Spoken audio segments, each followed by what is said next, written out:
Bonjour à toutes et à tous. Voici une vidéo qui permet d'illustrer de façon très simplifiée la définition d'un séisme, qui est la mise en mouvement soudaine de deux volumes rocheux, de part et d'autre d'une zone de fragilité que l'on appelle la faille, et qui libère de l'énergie, en partie sous forme de vibrations, les ondes sismiques.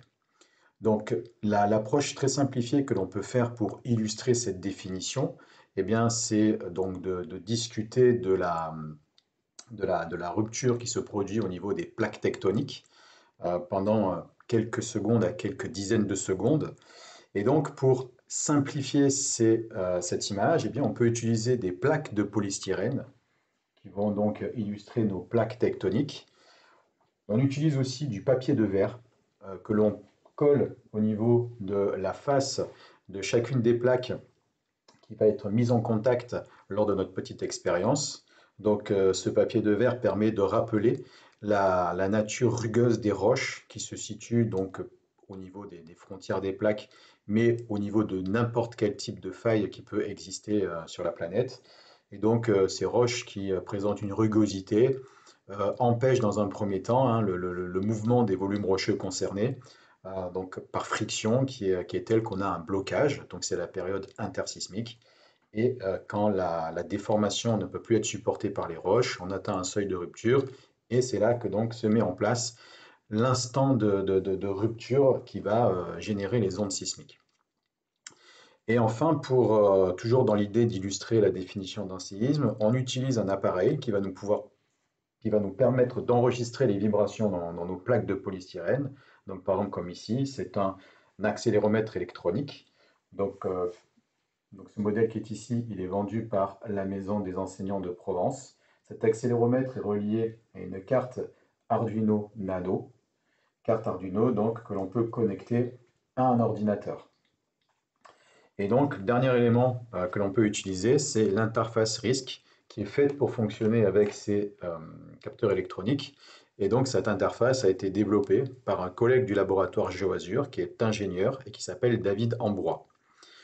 Donc, pour préparer l'expérience, eh bien, on va positionner nos deux plaques de polystyrène. Voilà. On les colle bien et donc on va lancer l'enregistrement de l'accéléromètre avec l'interface RISC. Donc ici, de façon automatique, RISC nous affiche trois fenêtres d'enregistrement, tout simplement parce que le capteur électronique propose trois composantes d'enregistrement, donc deux horizontales et une verticale. Lorsque l'on lance cet enregistrement, donc on voit que l'on peut observer l'état de vibration de la plaque de polystyrène sur laquelle est posé l'accéléromètre. Donc il faut faire attention à ce qu'il y soit bien fixé avec de la pâte à fixe ou du scotch.